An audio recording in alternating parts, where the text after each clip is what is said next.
ETV news కు స్వాగతం. ముఖ్యాంశాలు. తెలంగాణలో అసెంబ్లీ ఎన్నికలకు ముగిసిన ప్రచారం.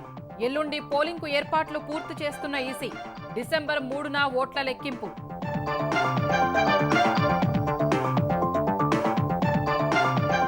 అసెంబ్లీ ఎన్నికల కోసం 35,655 పోలింగ్ కేంద్రాలు ఏర్పాటు.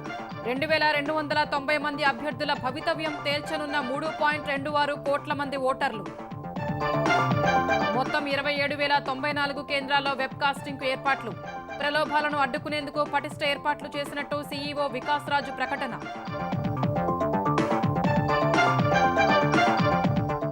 స్కేల్ కేసులో చంద్రబాబు బెయిల్ రద్దుపై సత్వర విచారణకు సుప్రీం నిరాకరణ.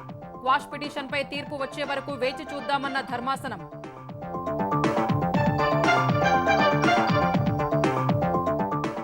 జగన్ ఆంధ్రప్రదేశ్ ను గంజాయికి రాజధానిగా మార్చేశారన్న లోకేష్.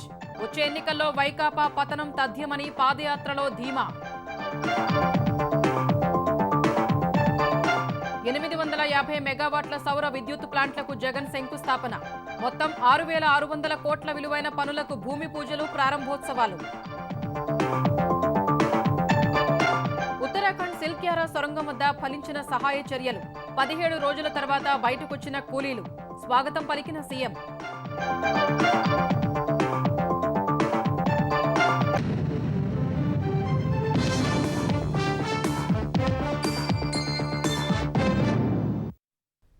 తెలంగాణ శాసనసభ ఎన్నికల పోలింగ్ కు రంగం సిద్ధమవుతోంది. 119 నియోజకవర్గాల్లో 2,290 మంది అభ్యర్థుల భవితవ్యాన్ని తేల్చేందుకు ఓటర్లు సిద్ధమవుతున్నారు. ఓటింగ్ కోసం తెలంగాణ వ్యాప్తంగా 35,655 పోలింగ్ కేంద్రాలు ఏర్పాటు చేశారు. సమస్యాత్మక ప్రాంతాలపై ప్రత్యేకంగా దృష్టి సారిస్తున్నారు. ప్రలోభాల కట్టడికి తగిన చర్యలు చేపట్టారు.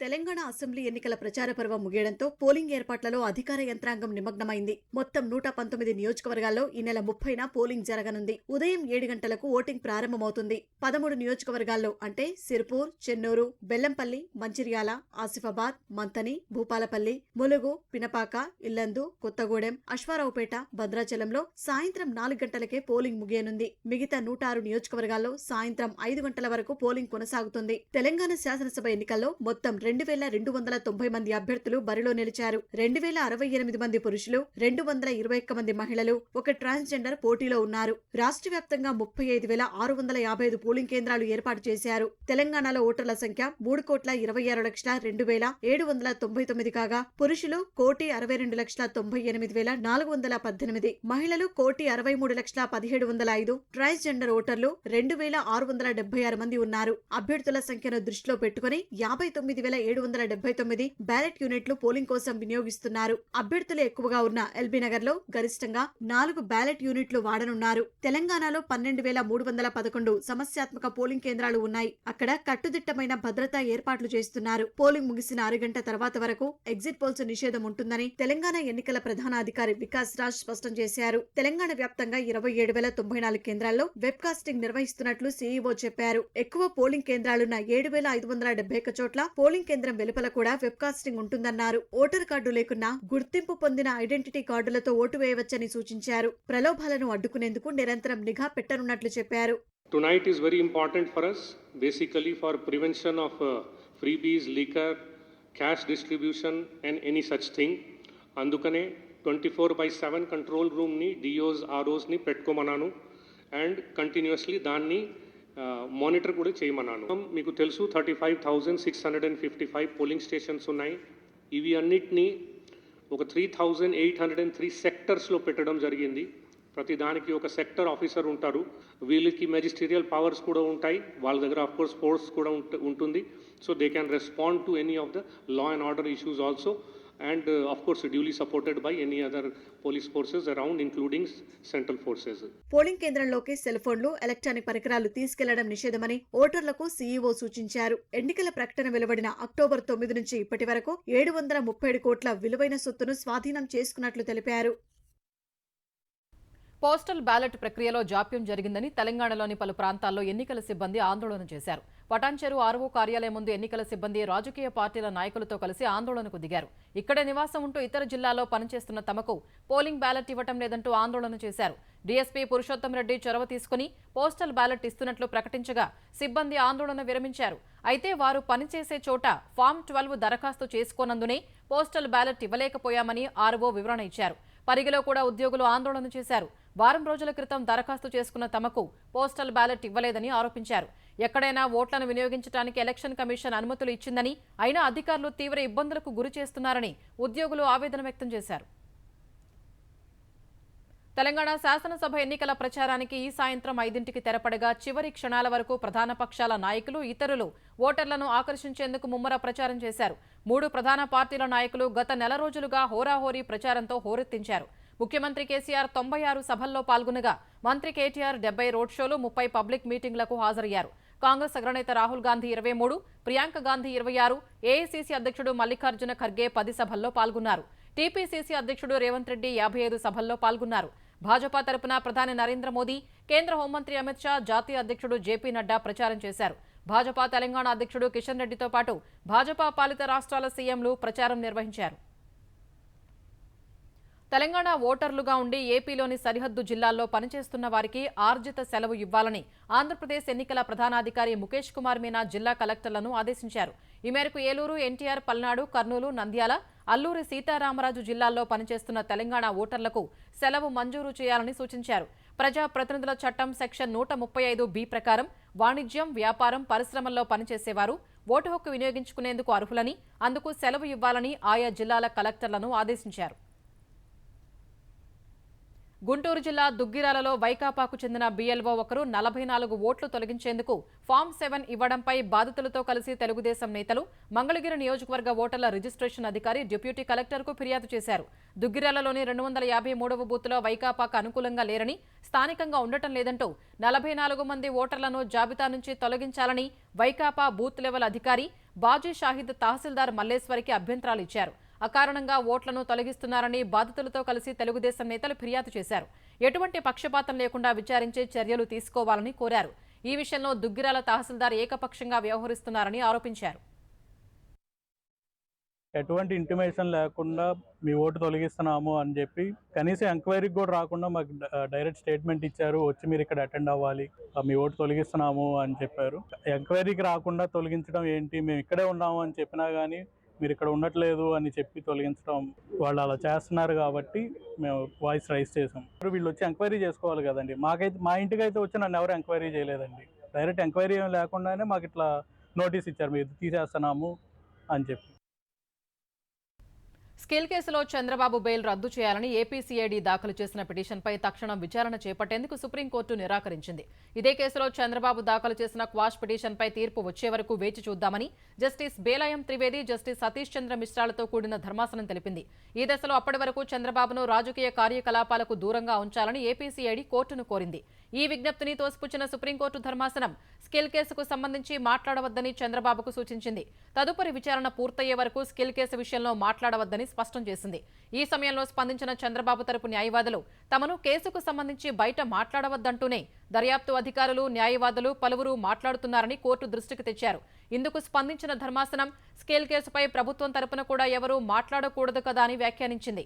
సంయమనం పాటించాలని ఇరుపక్షాలకు సూచించింది. సిఐడి పిటిషన్పై డిసెంబర్ 8లోపు కౌంటర్ వేయాలని కోర్టు చంద్రబాబుకు నోటీసులు జారీ చేసింది. అప్పటి వరకు రెగ్యులర్ బెయిల్ ఇస్తూ హైకోర్టు పెట్టిన నిబంధనలు కొనసాగుతాయని తెలిపింది. చంద్రబాబు ముఖ్యమంత్రిగా ఉన్నప్పుడు జాబ్ క్యాపిటల్ ఆఫ్ ఇండియాగా ఉన్న ఆంధ్రప్రదేశ్ను వైకాపా ప్రభుత్వం గంజాయికి రాజధానిగా మార్చిందని తెలుగుదేశం జాతీయ ప్రధాన కార్యదర్శి నారా లోకేష్ అన్నారు.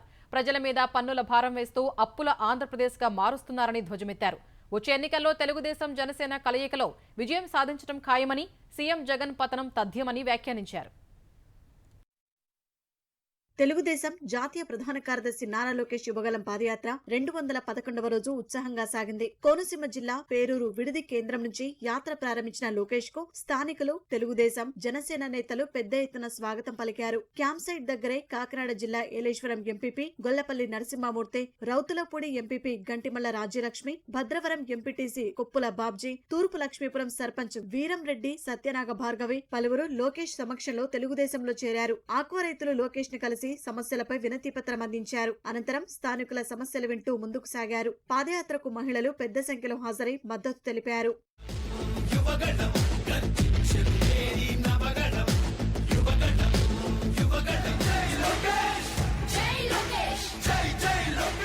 అనంతరం భట్నవెల్లిలో హలో లోకేష్ కార్యక్రమం ద్వారా యువతతో ముఖాముఖి నిర్వహించారు. యువత అడిగిన పలు ప్రశ్నలకు సమాధానాలు ఇచ్చారు. ఈ రోజు గంజాయి ప్రతి వీధిలో వచ్చిందంటే దానికి కారణం ఈ ప్రభుత్వం. ఈ ప్రభుత్వంలో ఉన్న ఎమ్మెల్సీలు, ఎమ్మెల్యేలు, మంత్రులు వాళ్ళే గంజాయి స్మగ్లర్స్ గా మారిపోయారు. తూర్పు గోదావరి జిల్లాకి చెందిన ఎమ్మెల్సీ అనంతబాబు అతనే మొత్తం గంజాయి స్మగ్లింగ్ చేస్తున్నాడు. గంజాయి మొత్తులో దళిత డ్రైవర్ సుబ్రహ్మణ్యాన్ని అతి కిరాతకంగా కొట్టి చంపేస్తాం కూడా జరిగింది. చంద్రబాబు నాయుడు గారు ముఖ్యమంత్రిగా ఉన్నప్పుడు ఏ ప్రాంతంలో అయితే గంజాయి పెంచుతున్నారో అక్కడ డ్రోన్స్ పంపించి, స్పెషల్ పార్టీస్ పంపించి ఆనాడు గంజాయిని కూడా పెద్ద ఎత్తున డిస్ట్రాయ్ చేస్తాం జరిగింది. కానీ ఈ ప్రభుత్వం ప్రోత్సహిస్తుంది. నాకు డౌట్ వస్తుంది, వాళ్ళకి మద్దతు ధర కూడా నేను ప్రకటించింది ఈ ప్రభుత్వాన్ని. సో రేపు తెలుగుదేశం పార్టీ అధికారులకు వచ్చిన మొదటి రోజు నుంచి డ్రగ్స్ పైన ఒక యుద్ధం మేము ప్రకటిస్తాం. ఎవరైతే పండిస్తున్నారో, ఎవరైతే సప్లై చేస్తున్నారో వాళ్ళందరినీ తరిమి కొట్టి బొక్కలు వేసే బాధ్యత మేము తీసుకుంటాం. 420లకి, స్మగ్లర్స్ కి ఆంధ్ర రాష్ట్రానికి కేర్ ఆఫ్ అడ్రస్ గా కాదు, తరిమి కొట్టే బాధ్యత మేము తీసుకుంటామని ఈ సభాముఖంగా హామీ ఇస్తున్నాం. సాయంత్రానికి యాత్ర ముమ్మడివరం అసెంబ్లీ నియోజకవర్గంలోకి ప్రవేశించింది. ఇక్కడ కూడా వివిధ వర్గాలతో సమావేశం కానున్న లోకేష్ రాత్రికి ముమ్మడివరం ఉమెన్స్ కాలేజీ విడిది కేంద్రంలో బస చేస్తారు. ముఖ్యమంత్రి జగన్ తన సామాజిక వర్గ నేతలతో ఇతర సామాజిక వర్గాల నాయకులపై దాడి చేయిస్తున్నారని తెలుగుదేశం ఆంధ్రప్రదేశ్ అధ్యక్షుడు అచ్చెన్నాయుడు ఆరోపించారు. ఆదాయం వచ్చే శాఖలో తమ సామాజిక వర్గానికి చెందిన వారినే నియమించుకున్నారని ధ్వజమెత్తారు. ఎంతో పవిత్రమైన తిరుమల తిరుపతి దేవస్థానంలో తన బంధువుల్ని నియమించుకోవడమే సీఎం పనిగా పెట్టుకున్నారని విమర్శించారు. మద్యం నిషేధిస్తామని చెప్పి అధికారంలోకి వచ్చిన ముఖ్యమంత్రి జగన్ నాసిరకం పంపిణీ చేస్తూ ప్రజల ప్రాణాలతో చెలగాటమాడుతున్నారని అచ్చెన్న దుయ్యబట్టారు. జగన్మోహన్ రెడ్డికి సూటిగా నేను అడుగుతున్నాను, సామాజిక న్యాయం అంటున్నావు, నా ఎస్సీలు అంటున్నావు, నా ఎస్టీలు అంటున్నావు, నా బీసీలు అంటున్నావు. కేంద్ర ప్రభుత్వం నుంచి 16 మందిని డిప్యుటేషన్ పైన ఈ రాష్ట్రానికి తీసుకొచ్చావు. 16 మందిలో 10 మంది నీ సామాజిక వర్గానికి చెందినటువంటి వారినే నువ్వు డిప్యుటేషన్కి తీసుకొచ్చావు. ఈ రాష్ట్రానికి అత్యధిక ఆదాయం తెచ్చినటువంటి డిపార్ట్మెంట్స్ అన్నీ కూడా నీ సామాజిక వర్గానికి ఇచ్చుకున్నావు. అర్హత లేనటువంటి ఒక వ్యక్తిని తీసుకొచ్చి తిరుమల తిరుపతి దేవస్థానం ఈవోగా నియమించి పవిత్రతని మంట కలిపావు. కడప జిల్లాలో 750 మెగావాట్లు, అనంతపురంలో 100 మెగావాట్ల సామర్థ్యం ఉన్న సౌర విద్యుత్ ప్రాజెక్టుల నిర్మాణానికి ముఖ్యమంత్రి జగన్ వర్చువల్ గా శంకుస్థాపన చేశారు. 16 విద్యుత్ సబ్స్టేషన్ల నిర్మాణానికి శంకుస్థాపనతో పాటు 12 సబ్స్టేషన్లను ప్రారంభించినట్టు సీఎం కార్యాలయం తెలిపింది. విద్యుత్ సబ్స్టేషన్లు సీఎం ప్రారంభించిన ప్రాజెక్టుల విలువ 6,600 కోట్ల రూపాయలను వెల్లడించింది. అటు పునరుత్పాదక విద్యుత్ రంగంలో హిందుస్థాన్ పెట్రోలియం కార్పొరేషన్తో ప్రాజెక్టు ఏర్పాటు చేసేందుకు 10,000 కోట్ల మేర పెట్టుబడులకు అవగాహన ఒప్పందం కుదిరినట్టు తెలిపింది. మొత్తం 14 జిల్లాల్లో 3,099 కోట్ల రూపాయల విలువైన సబ్స్టేషన్లను ఏర్పాటు చేసేలా చర్యలు చేపట్టినట్టు శంకుస్థాపన తర్వాత సీఎం వెల్లడించారు. రైతులకు ఉచిత విద్యుత్ అందించేందుకు వీలుగా 1,700 కోట్లతో ఫీడర్లను ఏర్పాటు చేసినట్టు తెలిపారు. వైకాపా పాలనలో అనునిత్యం బీసీలపై అరాచకాలు, దాడులు జరుగుతున్నాయని తెలుగుదేశం నేతలు ఆరోపించారు.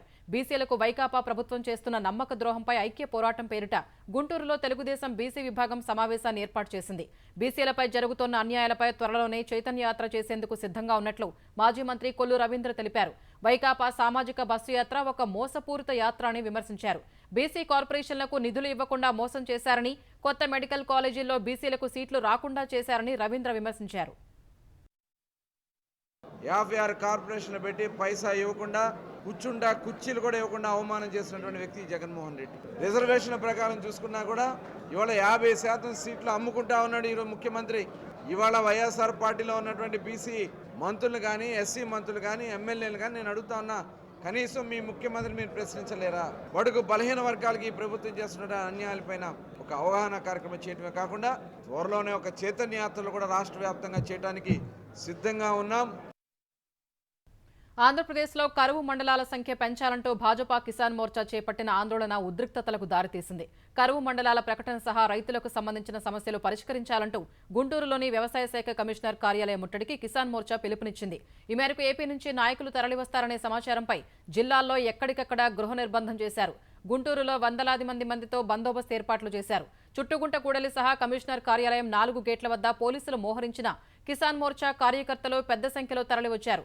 ఒక్కసారిగా ఆందోళనకారులు దూసుకురావడం చూసిన పోలీసులు కార్యాలయం గేట్లకు తాళాలు వేశారు. అయినా వెనక్కి తగ్గని ఆందోళనకారులు గేటు ముందు బైఠాయించి కమిషనర్ బయటకు రావాలని డిమాండ్ చేశారు. కొంతసేపటి తర్వాత పోలీసులు ఆందోళనకారులను అరెస్టు చేసి అక్కడి నుంచి తరలించారు. సామాజిక సాధికార యాత్ర చేసేందుకు వైకాపాకు ఏ నైతిక హక్కు ఉందని భాజపా ఆంధ్రప్రదేశ్ అధ్యక్షురాలు దగ్గుబాటి పురంధేశ్వరి నిలదీశారు. విజయనగరంలో భాజపా బూత్ స్వశక్తీకరణ జిల్లా కార్యవర్గ సమావేశంలో పాల్గొన్న ఆమె ఏపీలో ఎస్సీ వర్గానికి చెందిన 27 పథకాల్ని వైకాపా ప్రభుత్వం రద్దు చేసిందని ఆరోపించారు. రాష్ట్రంలో బాధితులకు న్యాయం జరిగే పరిస్థితులు లేవన్నారు. ఇప్పటికైనా వైకాపా ప్రభుత్వాన్ని నిలదీయాల్సిన అవసరం ఉందని ప్రజలకు సూచించారు. సీఎం జగన్ పాలనపై ప్రజలు ఆత్మవిమర్శ చేసుకోవాలని కోరారు.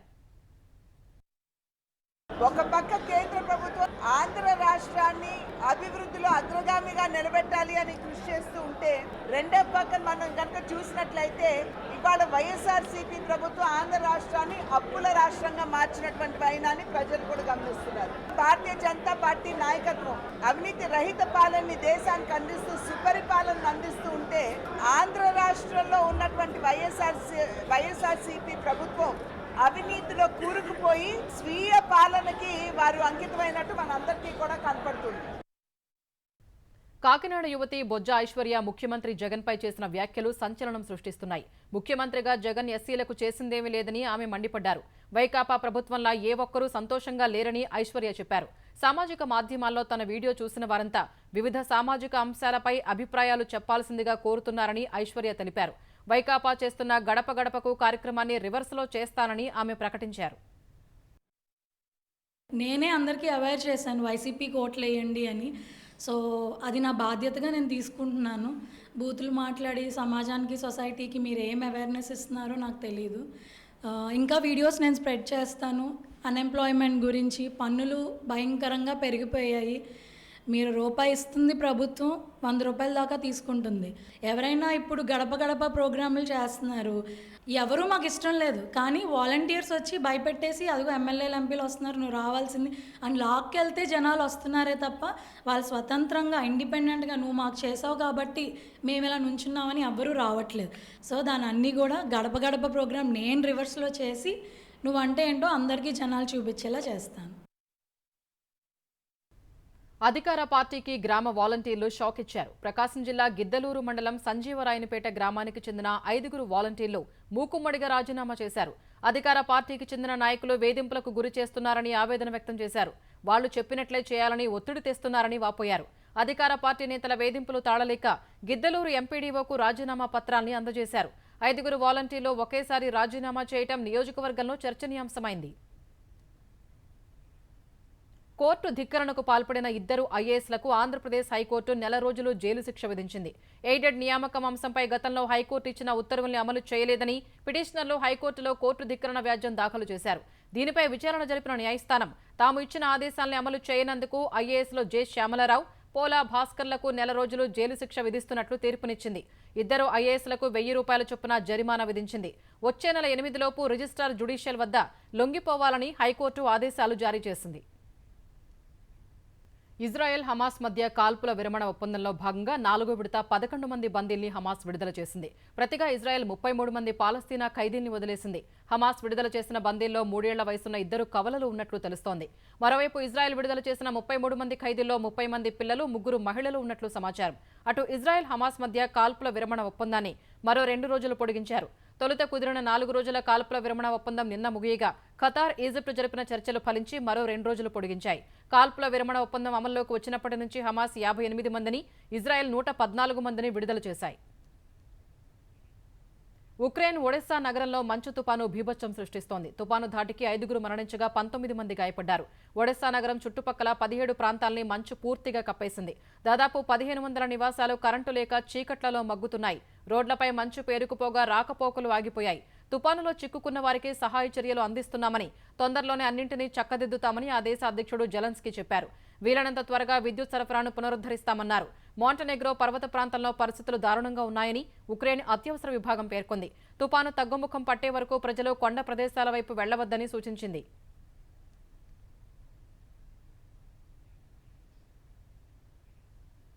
ఉత్తరాఖండ్ సిల్క్యారా సొరంగంలో సహాయ చర్యలు విజయవంతమయ్యాయి. కొండ చర్యలు విరిగిపడి ఈ నెల 12న సొరంగంలో ఇరుక్కుపోయిన 41 మంది కూలీల్ని 17 రోజుల తర్వాత సురక్షితంగా బయటకు తీసుకొచ్చారు. ఆగర్ యంత్రం దెబ్బతినడంతో రంగంలోకి దిగిన రైట్ హోల్ మైనర్లు 800 mm పైపును శిథిలాల నుంచి విజయవంతంగా చిక్కుకుపోయిన ప్రాంతానికి కాసేపటి క్రితం చేర్చగలిగారు. ఆ తర్వాత ఎన్డీఆర్ఎఫ్ సిబ్బంది కూలీల్ని ఒక్కొక్కరిని సురక్షితంగా బయటకు తెచ్చారు. బయటకు వచ్చిన కూలీలకు ఉత్తరాఖండ్ ముఖ్యమంత్రి పుష్కర్ సింగ్ ధామీ, కేంద్ర మంత్రి వీకే సింగ్ స్వాగతం పలికారు.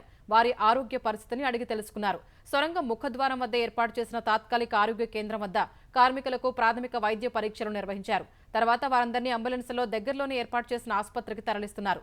కూలీలు బయటకు రావడంతో సిల్క్యారా సొరంగం వద్ద పండుగ వాతావరణం నెలకొంది. కూలీల కుటుంబ సభ్యులు హర్షాతిరేకాలు వ్యక్తం చేయగా స్థానికులు అందరికీ మిఠాయిలు పంచారు.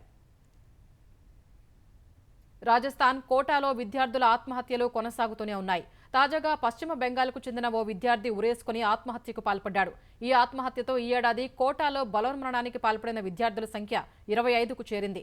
ఆత్మహత్యకు పాల్పడిన విద్యార్థిని ఫౌరీద్ హుస్సేన్గా పోలీసులు గుర్తించారు. ఫౌరీద్ వైద్య ప్రవేశ పరీక్ష నీట్కు సన్నద్ధమవుతున్నాడని, కోటా వైఫ్ నగరంలో కొన్ని నెలలుగా అద్దెకుంటున్నట్లు చెప్పారు. సహచర విద్యార్థులు గదిలో లేని సమయంలో ఆత్మహత్యకు పాల్పడినట్లు పేర్కొన్నారు. ఘటనా స్థలంలో సూసైడ్ నోట్ లేదని, కేసు నమోదు చేసి దర్యాప్తు చేస్తున్నట్లు పోలీసులు తెలిపారు. అంతర్జాతీయ విపణుల నుంచి మిశ్రమ సంకేతాలు వెలువడినప్పటికీ చివరి సెషన్లో జరిగిన కొనుగోళ్లతో దేశీయ స్టాక్ మార్కెట్లు లాభాల్లో ముగిశాయి. గత సెషన్లో 48 పాయింట్లు నష్టపోయిన సెన్సెక్స్ ఇవాళ 204 పాయింట్లు పెరిగింది. ఈ ఉదయం 66,064 వద్ద ప్రారంభమైన బీఎస్సీ సూచీ తీవ్ర హెచ్చుతగ్గులకు లోనైంది. ఒక దశలో 65,907 పాయింట్ల కనిష్ట స్థాయికి పతనమైంది.